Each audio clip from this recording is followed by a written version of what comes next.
O que é igreja? Igreja vem de eclesia? Tem certeza? O que não é igreja?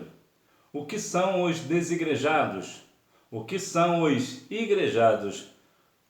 Quantas igrejas existem? Quais tipos de igrejas existem? Eu te darei as respostas para todas essas perguntas na aula de hoje. A lição número 1 do primeiro trimestre de 2024. A origem da igreja. Fique aqui comigo que eu vou te dar algumas referências relevantes para que você tenha assim uma melhor compreensão sobre o tema que eu vou falar com você hoje. Falando acerca da igreja. Introdução. Para os apóstolos e os primeiros cristãos, a igreja era relevante. Paulo, por exemplo, a denominou de coluna e firmeza da verdade. E Pedro a chamou de geração eleita. Temos aqui três situações interessantes. Primeira é a questão de que a igreja era relevante. Hoje, infelizmente, apesar da igreja ter uma relevância, mas nem toda igreja tem relevância. Por quê? Porque nem toda igreja fala sobre renúncia, fala sobre a volta de Jesus, por exemplo, só para te dar um parecer. Um outro ponto é que Paulo chamou de coluna e firmeza da verdade. Quantas igrejas hoje pregando mentiras, falando coisas que não são verdades. E Pedro finalmente fala que era geração eleita. Sim, você é da geração eleita, nós somos eleitos do Senhor. E eu já vou começar trazendo para você a ideia de eclesia. Muitas pessoas dizem que eclesia, que a igreja vem de eclesia, que quer dizer tirado para fora. É importante compreender isso que eu vou dizer para você, que é o seguinte: eclesia no grego significa assembleia ou reunião.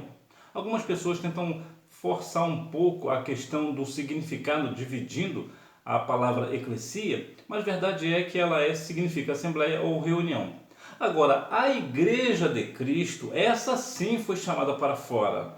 Ou seja, nós devemos ir pregar o evangelho a toda criatura. Ou seja, o Senhor nos chama para ir para fora das quatro paredes. Né? Isso aqui é verdade. Agora, dizer que a igreja vem de eclesia, que quer dizer que eclesia quer dizer tirados para fora, isso aí não é verdade. O povo de Deus na Bíblia e na história. No Antigo Testamento, o termo hebraico carral é usado para referir a um ajuntamento do povo de Deus, debaixo do Antigo Pacto. Nesse aspecto, o seu uso é o de uma convocação para uma assembleia ou o ato de reunir-se em assembleia. Então, a eclesia é o mesmo, a eclesia é uma palavra grega e carral é uma palavra hebraica. Uma é o significado da outra. Então, ambos significam assembleia ou reunião. E aqui, carral, aqui já vai falar lá do livro de Deuteronômio, que vai nos dar a ideia de congregação, né, de igreja. Agora, quando é que surgiu a igreja? Nós já vamos falar sobre isso daqui. E eu já vou te dar uma outra resposta. Quantas igrejas existem? Só existem duas igrejas. Só existe a igreja visível e a igreja invisível. Qual é a diferença? A igreja visível é aquela que você vê, né? As pessoas reunidas num lugar, ou seja, você vê os irmãos, os pastores, né? Os obreiros, as irmãs, as crianças, tudo, você vê. Aquilo ali é a igreja visível. Nesse sentido, o que seria a igreja invisível? É quando você olha para uma igreja, ela é visível para você. E o que é a igreja invisível? É a igreja que só o Senhor vê. Naquele meio que você está vendo, o Senhor Jesus sabe aquele que está salvo. Então, por isso que a Bíblia diz que vai tirar um povo de dentro de outro povo. Portanto, existem apenas dois tipos de igreja. A visível, que é aquela que a gente vê, e a invisível, que é aquela que o Senhor vê. No Novo Testamento, contudo, ao contexto neotestamentário, o seu sentido diferirá do que lhe é dado no Antigo Testamento, tanto na forma como na função. Não é apenas uma raça ou nação, mas todos aqueles de diferentes raças e nações que foram comprados pelo sangue de Jesus. Então vemos aqui um outro ponto interessante, que é o fato de que A igreja, no Novo Testamento, é para todas as pessoas que aceitaram a Cristo como Salvador. No caso, por exemplo, nós somos comprados pelo sangue de Jesus, então nós também somos parte da igreja do Senhor. Outra questão importante sobre a igreja é que muitas pessoas têm aquela ideia de falar que eu sou igreja. Se eu sou igreja, então eu não preciso ir à igreja. Esses são chamados de desigrejados. O que é desigrejado? É aquela pessoa que até acredita em Jesus, mas ele não vai à igreja porque ele acha que ele sozinho ele é a igreja. Existem cerca de 5 a 6 milhões de pessoas no Brasil hoje que falam que são desigrejados. Então, os desigrejados, eles na verdade, eles acreditam que não precisam ir à igreja para serem salvos. Por isso, eles não vão à igreja, eles mesmos participam da ceia, fazem a ceia em casa, tudo eles que fazem sozinhos. Já os igrejados são pessoas que acham que são salvas só porque vão à igreja. Então, se ele vai à igreja, é pastor, ou seja o que for, né, uma pessoa da parte das irmãs, ou dos irmãos, ou jovem, independente, ele acha que ele está salvo porque ele vai à igreja, todos os cultos de doutrina ele está lá, nas escolas bíblicas dominicais, nos cultos públicos, então ele acha que por isso ele está salvo. Então temos aqui dois extremos, os desigrejados e os igrejados. Os desigrejados dizem que não precisam ir à igreja porque já estão salvos. Os igrejados acham que são salvos porque vão à igreja. Ambos estão perdidos. Ambos não são salvos por isso. Nós somos salvos mediante a fé em Jesus pela graça, como nos diz Efésios capítulo 2, versículos 8 e 9. Né? Portanto, está aqui a separação de desigrejados e igrejados. Na história cristã, por outro lado, de acordo com um documento de uma grande denominação pentecostal americana, entendemos a igreja como o corpo de Cristo, a habitação de Deus através do Espírito Santo, com divinas nomeações para cumprimento de sua grande comissão, onde cada crente nascido do Espírito é parte integrante da Assembleia Universal e da Igreja dos Primogênitos, que estão escritos no céu. Em outras palavras, a igreja ela é formada por pessoas que são batizadas nas águas, que creem no Senhor Jesus e que fizeram uma profissão de fé. Neste caso específico, pessoas que acreditam que a igreja também está preparada para a grande comissão que é o evangelismo. Nós precisamos continuar fazendo esta grande missão e isso é a grande história da igreja. Né? Sinopse: o desenvolvimento do povo de Deus é mostrado ao longo da Bíblia e da história. A igreja como criação divina. A igreja como um ideal de Deus. Desde a eternidade, a igreja estava no coração de Deus e foi idealizada por Ele. Em sua essência, ela é um projeto divino, como também nos elegeu nele, Cristo, antes da fundação do mundo, para que fôssemos santos e irrepreensíveis diante dele em amor. Eu já vou falar para você acerca de algumas igrejas e você vai ficar aqui com algumas referências, né? Eu vou te passar algumas referências para que você veja o tipo de igreja que nós estamos vivendo nos dias atuais e aquelas que já existem. Mas a igreja, ela nasceu de fato no coração de Deus. Deus criou a ideia da igreja e Cristo concretizou esta igreja. E esta igreja também ela é selada pelo Espírito Santo. Então temos uma igreja viva e eficaz. Lá em Mateus 16:18, a Bíblia diz que te digo que tu és Pedro, e sobre esta pedra edificarei a minha igreja, e as portas do inferno não prevalecerão contra ela. Portanto, a igreja ela está firmada no Cristo. E por isso ela é invencível. Ninguém vencerá a igreja santa do Senhor. Verdade é que algumas pessoas que se dizem cristão e na verdade não são, essas pessoas que estão na igreja para outros fins, que não é para a glória do nome do Senhor e nem mesmo para a grande comissão da evangelização, são pessoas que estão ali por questões financeiras, por exemplo, prestígio ou outra coisa, essas pessoas certamente elas serão lançadas na perdição. Mas a verdade é que a Igreja Santa do Senhor, escolhida geração eleita coluna e firmeza da verdade, esta sim ficará na presença do Senhor e ela jamais será vencida. A igreja como uma realidade concreta. Quando a igreja passou a existir de fato? Quando ela se estabeleceu na sua forma concreta? A maioria dos teólogos defende que foi no Pentecostes. A igreja, por exemplo, não é citada nos evangelhos de Marcos, Lucas e João. Mateus fala de sua existência, mas como um evento futuro, que eu acabei de dizer sobre Pedro, né? Que te digo que tu és Pedro, sobre esta pedra edificarei a minha igreja. E algumas pessoas ainda fazem confusão com o texto, né, de Mateus 16, 18.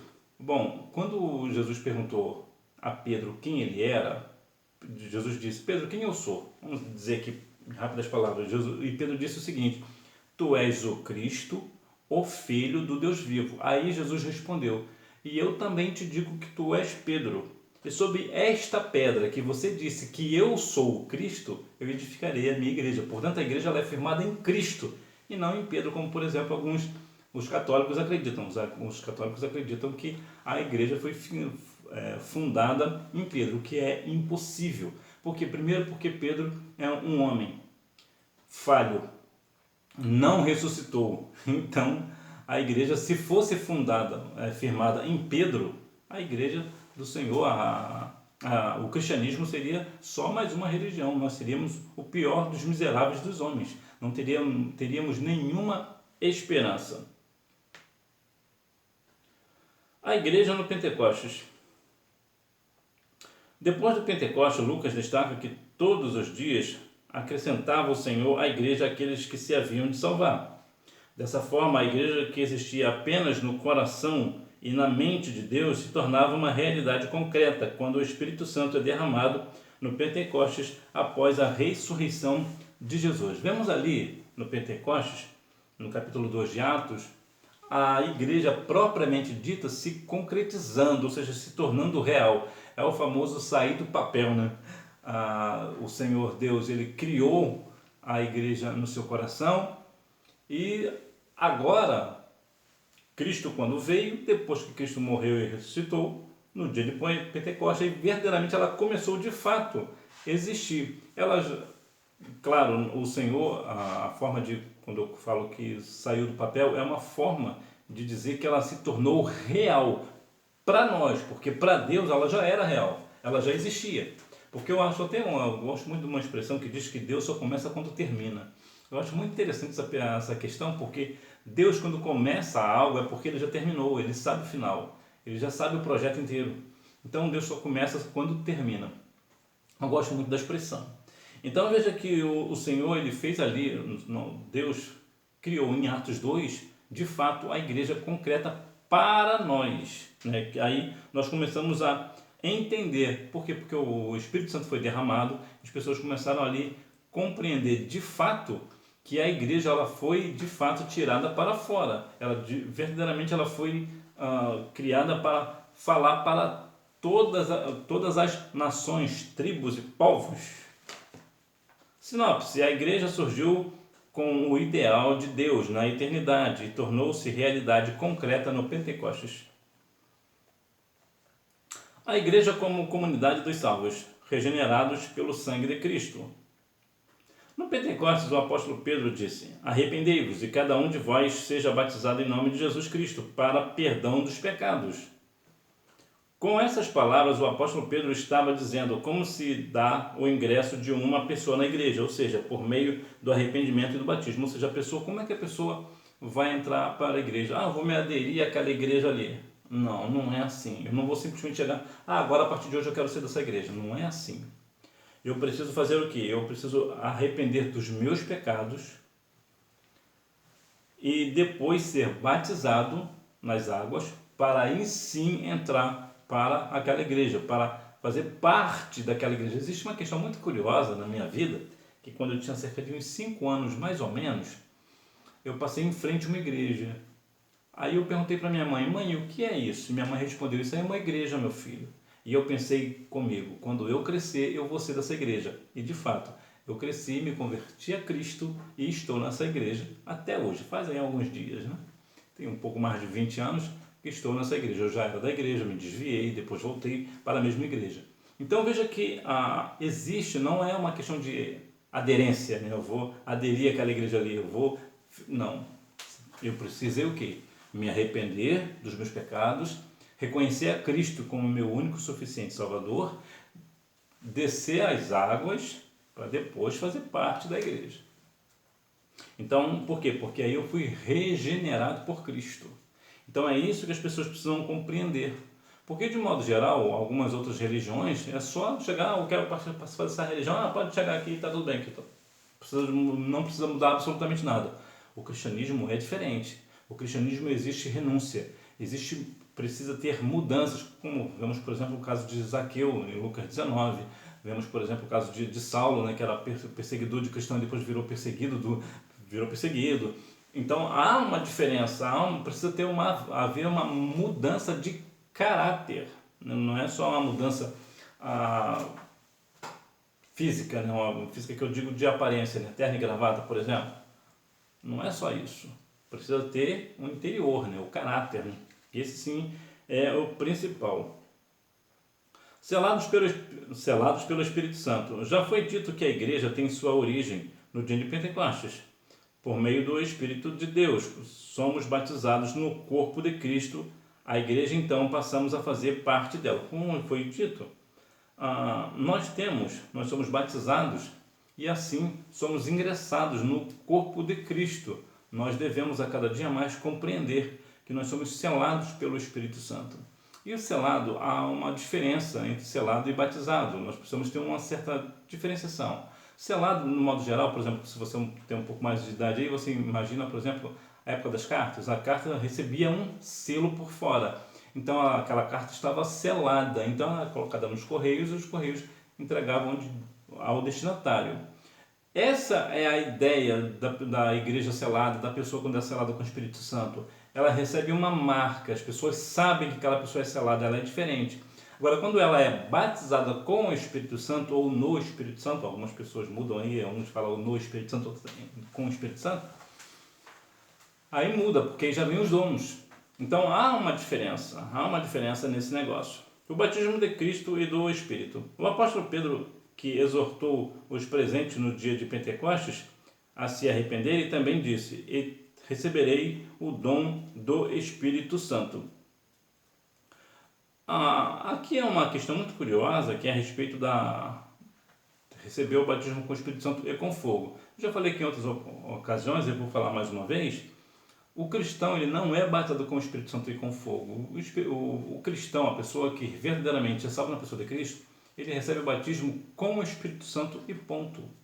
Não há o fogo. Inclusive aqui na referência de Atos, nós vemos que Atos 1, 4, é exatamente isso que o Senhor Jesus nos diz.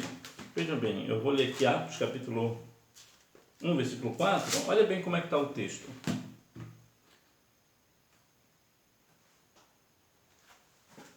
E certa ocasião, estando comendo com eles, ordenou-lhes: não vos ausentei de Jerusalém, mas esperai a promessa do Pai, a qual disse: ele de mim ouviste. Olha o que diz o 5.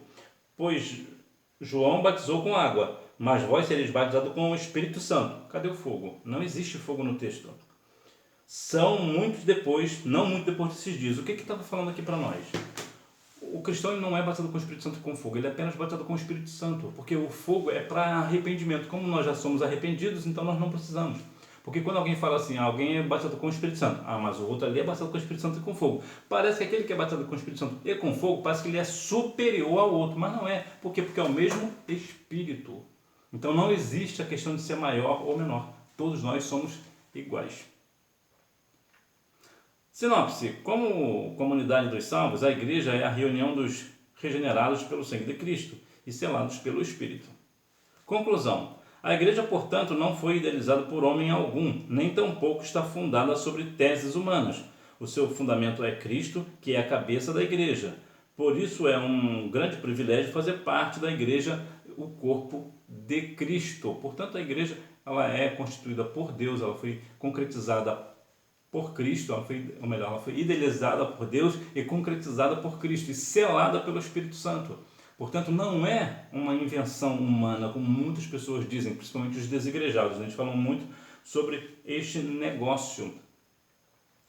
Revisando o conteúdo. Número 1. O termo Carral, portanto, no contexto do Antigo Testamento, se refere ao Israel étnico, uma nação que se juntava ou reunia tanto com fins cultico ou não.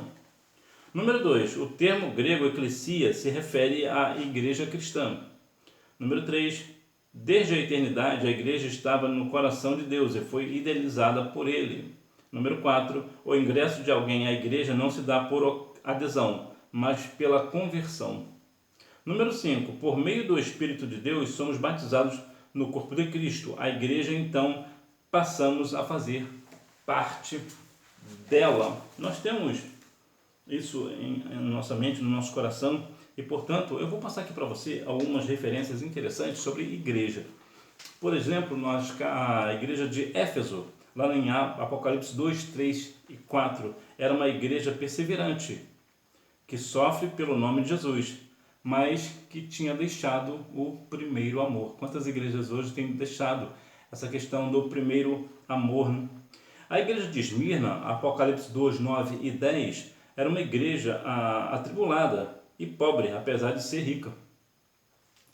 E são sinagogas de Satanás. Alguns dos irmãos seriam jogados na prisão para serem aprovados e deveriam ser fiéis até a morte. Já a igreja de Pérgamo, lá em Apocalipse 2, 13 e 14, habita no trono de Satanás, mas retém o nome de Jesus e não negaste a fé, mas seguem a doutrina de Balaão. Tu vê que é a igreja perdida, né? A igreja de Tiatira, Apocalipse 2, 19 e 20, aí é uma igreja amorosa, de serviço, de fé e de perseverança, mas tolerava a Jezabel. Então você vê que tem sempre uma questão, né? Tem sempre um porém. A igreja de Sardes, Apocalipse 3, capítulos 2, versículos 2 e 4, não era vigilante, não tinha obras perfeitas diante de Deus, mas tinha algumas pessoas que não se contaminaram as suas vestes, ou seja, numa igreja completamente perdida, algumas pessoas que também serão salvas, porque não se contaminam.